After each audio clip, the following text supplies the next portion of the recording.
Dr. Julie Fisher is a lead research scientist at the George Washington University, where her work specializes in global health security. Previously, she led the Stimson Center's Global Health Security Project, which explores the practices, programs, and tools that strengthen capabilities for disease detection and response around the world. So, Dr. Fisher, you spent your career studying global health security. How has globalization affected public health? Globalization and urbanization have had profound effects on the speed with which diseases and risk factors can travel around the world. So as an example of the impact of globalization, the ease of international travel, and the increased frequency with which people for business or for tourism travel from one side of the world to the other, means that a person can get on an airplane in, let's say, Bangkok, and arrive in New York in less than a day. And that's well within the incubation period for, say, an acute viral disease. But it also means that the risks flow the other way as well. So globalization means that because markets are merging, we in the West are passing on many of the behavioral risks, such as consumption of high-calorie, low-nutrient foods that cause chronic diseases. So globalization has really profound impacts for the flow of risks. The flow of infectious disease risks from areas where that disease burden is still high, and the flow of chronic disease risks from areas where behaviors have changed the way that human beings interact with their environments. So in 2003, SARS, which is a severe form of pneumonia, spread to 37 countries and killed over 170 people in a matter of a few weeks. Why was this disease able to spread so quickly? The reason SARS was able to spread so quickly is that by the time the world knew about it, an infected clinician had gone to Hong Kong, stayed in an international business hotel, and infected and exposed and consequently infected a lot of people who then either sought care at very crowded local hospitals or got on airplanes and went back to their own homes, then taking the virus with them. So would you say SARS was a wake-up call to the public health community? SARS was certainly a wake-up call. People certainly knew that the risk of an emerging infectious disease crossing from animals into people and then moving with those people via international air travel was possible, not just theoretically possible, but possible. In 1995, experts within the World Health Organization began debating what we needed to do as an international community to prepare ourselves for exactly that kind of event. But there was so much bogging down over what's technically possible, what's politically feasible. How do we do this? We've never done this before. The conversation had stalled a little.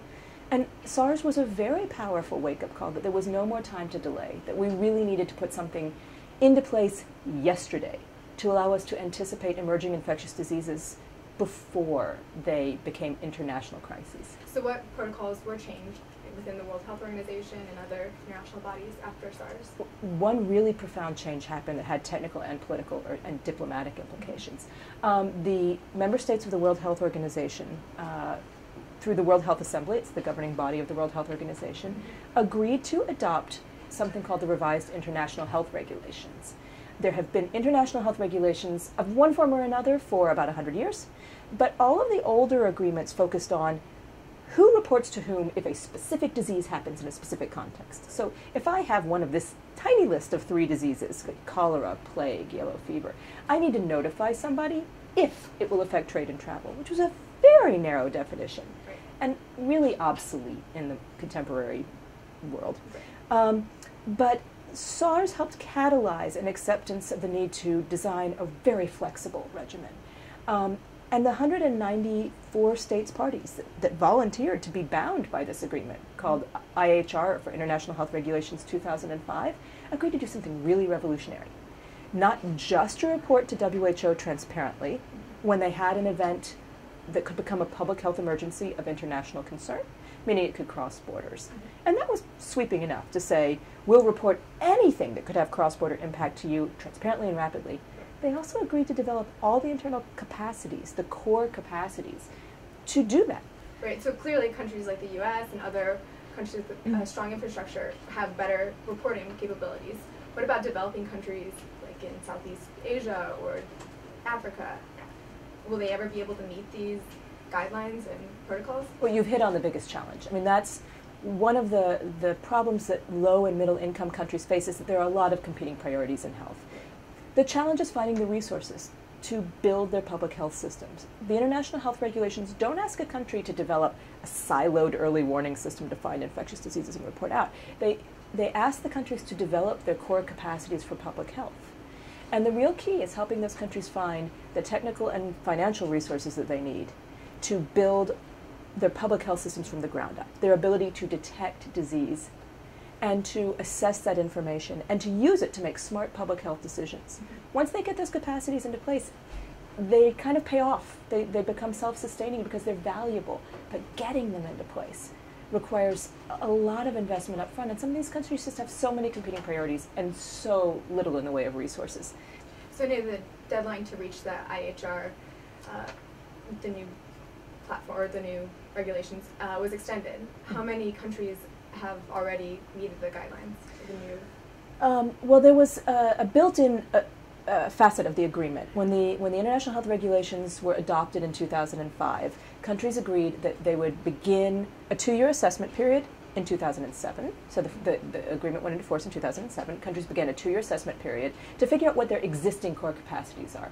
At the end of that assessment period, they had 3 years, till June 2012, to put into place a national plan of action for getting from where they are now to where they think they need to be able to, again, the magic words, detect, assess, report, and respond to public health events wherever they occur. The treaty had a built-in extension period. Countries could, by June 2012, countries had to report one of two things. Either we've got all the core capacities into place and we're in compliance with this agreement. We have met our reciprocal responsibility to the international community. Or they could report, we are not ready yet, but we have a plan, and we need an extension through June 2014. That's the first extension period. So that's where we are right now. Only about 40 countries reported in June of 2012 that they believe themselves to be in compliance with IHR. It's a self-assessment. Some countries were very hard on themselves, and some probably didn't have the capacity to do a really detailed self-assessment. But it's very telling that only 40 countries believe that they've achieved the core capacities and reported this. Of the remainders, about 100 plus, somewhere between, and now it's actually up to about 120, countries requested formally that extension and put a national plan of action forward to say, I need 2 more years, and this is what I'll do between now and 2014. And then, about the same number of countries that reported that they were in compliance just failed to report at all, which in most cases is because they just didn't have even the capacities and the resources to develop a real plan of action. Since only 40 countries have completed their national action plans, would you say we're more prepared to handle an emerging infectious disease than we are today than we were in 2013 or 2003? I would say despite the fact that only 40 countries have reported, there's ample evidence that we are much better prepared. The examples right now are, immediately the H7N9 influenza outbreak in China, which is being reported transparently, and China has requested assistance from and received a commitment of assistance from WHO, as well as expertise from the UK and the US to help assess what is actually happening epidemiologically and to take what steps can be taken to contain what appears to be a novel influenza strain in human beings for the first time. It's not necessarily that WHO, from its headquarters in Geneva, is watching the entire world with greater scrutiny and each individual country, but because information is being shared, they're in a position to collect and look at this information from a point at which they can analyze events that are happening in many countries at once and start to see patterns. So I think that those kind of examples show exactly how far we've come since the SARS outbreak in 2003. Finally then, going forward, what do you think needs to be done to strengthen global health security? I think that the number one charge at the moment is figuring out how to take this agreement, to which we have 194 states parties, the international health regulations that were adopted in 2005, and make them real and living. We're not going to get to an endpoint on IHR. It's not like in 2014 when the next deadline happens, countries are done. This is an investment in the beginning of a degree of vigilance about disease detection and assessment and reporting and response that goes on forever. So to me, the real question is to now take the questions about how we achieve some of these capabilities technically and for the best value and how we do so sustainably.